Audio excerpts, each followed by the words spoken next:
Olá, eu sou Mariane Roma e hoje nós vamos falar sobre os vieses em epidemiologia. E para me ajudar nesse assunto, eu conto com a presença do Cristiano Bittencourt, doutor em engenharia biomédica. Seja muito bem-vindo, professor. Obrigado, Mariane. Sempre um prazer estar aqui ajudando com mais conhecimento. Prazer é todo meu. Queria que você já começasse explicando para a gente o que é um viés em epidemiologia e como é que ele pode afetar um estudo. Viés é uma coisa complicada que a gente sempre tem que ter atenção numa pesquisa. Um viés, um dos conceitos de viés é uma distorção sistemática na obtenção dos dados de uma pesquisa. Como assim? Se algo na sua metodologia estiver levando a uma distorção na coleta de dados, por exemplo, vamos supor que você está medindo a pressão arterial com o esfigmomanômetro, que é aquele aparelhinho que mede pressão. Você está usando esse aparelho para medir pressão de, sei lá, 200 pessoas. Se esse aparelho estiver descalibrado, vamos supor, ele está medindo a pressão com mais 5 milímetros de mercúrio, com todo mundo. O que vai acontecer? Todos os seus dados, daquelas 200 pessoas, vai estar com uma tendência para estar com valor um pouco acima. Sim. Isso é um viés. A gente chama esse viés especificamente de viés de aferição. Por quê? Porque é um problema no aparelho que você está usando para medir, e esse problema vai levar a uma tendenciosidade nos dados que você vai obter. Então, a gente fala que isso foi um viés na pesquisa. Sim. Então, um outro viés, por exemplo, é um viés de seleção, que a gente fala. Qualquer problema que você tenha na hora de selecionar os voluntários, isso pode gerar um viés de seleção. Então, eu vou dar um exemplo. Vamos supor que você está numa universidade e você quer avaliar a dor lombar de estudantes universitários. Como você é um estudante da engenharia, você faz a sua pesquisa só com os seus colegas da engenharia, vamos supor, e não considera os outros estudantes.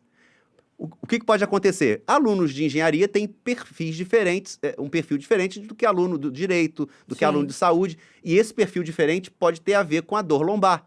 Então, se você não selecionou a sua amostra de uma forma adequada, você só entrevistou alunos da engenharia, isso pode levar um viés também nos resultados da sua pesquisa. Pode ser tendencioso esse resultado, que é um viés de seleção.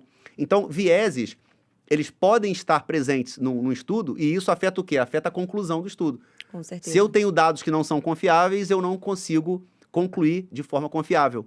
Então, o pesquisador sempre tem que estar atento a quais vieses existem e saber se pode ou não ser controlado, para que eu tenha conclusões mais confiáveis. Perfeito.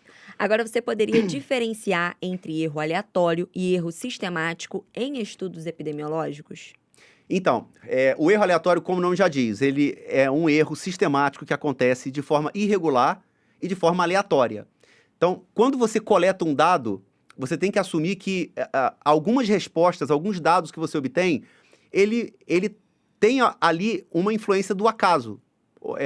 São erros ao acaso. Então, por exemplo, voltando ao exemplo da pressão arterial, quando você mede pressão arterial de várias pessoas, é impossível você garantir que você aplique a técnica exatamente da mesma forma com todas as pessoas. Sim. Tem pessoas que você vai colocar o esfigmomanômetro 1 centímetro um pouquinho mais acima, outras pessoas meio centímetro mais abaixo, e isso vai dar erros, que a gente chama de erros aleatórios. Eles vão surgir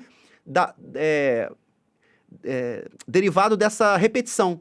Quando você repete algum ato, você coloca ali um erro devido ao acaso. Sim. Não tem causa específica. Diferente do erro sistemático, que é o segundo erro. Esse erro ele já tem uma causa. Então, por exemplo, se esse esfigmomanômetro ele está descalibrado, isso vai colocar um erro nas medidas, que é um erro sistemático. Ele tem uma causa, que é desse aparelho descalibrado. Certo. Essa é a diferença. Perfeito. Por isso que ele aconteceu, assim, no exemplo que você deu, em várias pessoas, em todas aquelas pessoas. Exatamente. No outro caso, aconteceria ali no máximo, talvez com entre 10 pessoas, talvez com 3, 4 pessoas, que tem a possibilidade de você não Exatamente. fazer da mesma forma. Exatamente. Até porque somos humanos, né? Não tem como fazer exatamente igual. Repetir, a repetibilidade é bem impossível. Exatamente, é isso aí. Bom, agora, quais são os desdobramentos comuns do erro aleatório em pesquisas epidemiológicas? Então, eu entendo desdobramentos como consequências, né? Tem consequências grandes. Por exemplo, a imprecisão das medidas. Se você realiza uma pesquisa e descobre depois que tinha um viés ali associado, você tem medidas imprecisas. Então, você não pode tirar conclusões confiáveis dessas medidas. Você tem uma variabilidade dos dados muito grandes. Então, por exemplo, se eu tenho um aparelho descalibrado que eu estou usando para medir alguma variável biológica, eu posso entender que eu posso ter uma variabilidade muito grande dos dados ali. Então, eu posso ter medidas de pressão muito variáveis, conforme eu vou usando aquele aparelho em várias pessoas. Eu posso também, isso acontece muito, diminuir o poder estatístico dos resultados. Os resultados, eles não têm uma significância estatística quando eu tenho um viés associado, né? Aí a gente entra um pouquinho em estatística, mas enfim, são várias as consequências ruins para a pesquisa quando o viés está ali e o erro está associado. E é difícil de identificar, porque o erro aleatório, como no exemplo que você deu, é difícil de você conseguir identificar que ele está ocorrendo. O sistemático, talvez, se você pegar, poxa, tá estranho de todo mundo, é algo mais visível. Sim. Agora, você conseguir perceber um erro ali completamente aleatório, então, assim, talvez a pesquisa ela acabe sendo levada para essa direção por conta do erro aleatório e muitas das vezes as pessoas acabam realmente nem percebendo, né? Acho que é ainda mais arriscado. O erro aleatório não tem como você controlar, justamente. Tem como você estimar, usando estatística, qual foi o erro aleatório, mas não tem como controlar. O sistemático, sim, quando você identifica qual foi a fonte do erro. Sim. Aí tem como você identificar. Ele tem uma causa maior, acaba que atinge mais, mas ele acaba sendo mais fácil de você identificar, e o outro não. Sim, o outro não, porque é devido ao acaso. Perfeito. Agora, para fechar, como é que o erro sistemático pode ser identificado e minimizado em um estudo epidemiológico? Como a gente conversou, ele é mais fácil de identificar, a gente já parte desse princípio. Sim. Agora, o restante. Então, primeiramente é identificação, saber identificar. Então, os pesquisadores, eles têm que ter uma visão sempre crítica da metodologia do estudo. Todo pesquisador, quando ele desenha uma metodologia de projeto de pesquisa, ele tem que raciocinar em cima daquilo para pensar qual possível viés eu posso ter nessa metodologia. Então, voltando ao exemplo do aparelho de pressão. Se eu estou usando um aparelho de pressão, o que eu tenho que fazer? Eu tenho que calibrar ele. Se eu usar um aparelho descalibrado, eu vou inserir um viés ali. Para selecionar os voluntários que vão participar dessa pesquisa, eu tenho que ter critérios de inclusão e de exclusão muito bem estabelecidos. Tenho que tentar selecionar usando técnicas de amostragem mais sofisticadas para evitar viés também de seleção. Então, na montagem da metodologia, o pesquisador ele já tenta evitar viés e, uma vez que não seja possível evitar, identificar. Ó, eu sei que tem um viés aqui, tem um viés aqui. Então, a identificação é muito importante.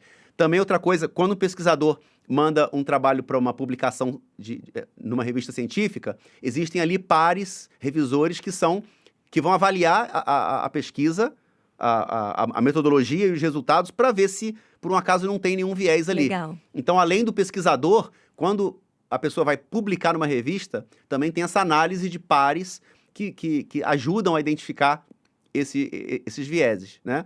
Uma vez identificado, é possível, com um tratamento estatístico, a gente também eliminar um pouco o efeito desse viés, né? Então, a estatística também trabalha E não dessa precisa forma. refazer a pesquisa? Dependendo do viés. Dependendo. Porque você pode fazer análises estratificadas de um grupo separado do outro para tentar tirar conclusões. Aí, Um pouco mais complexo. É mais complexo, Nessa entrevista não tem como a gente... Isso é um papo para uma outra conversa nossa, então. Já vou deixar anotado. Isso.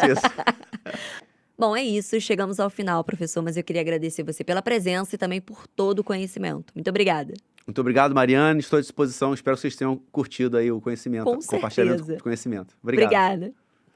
É isso. Chegamos ao final e eu realmente espero que a gente tenha conseguido agregar bastante conhecimento a todos. Até a próxima.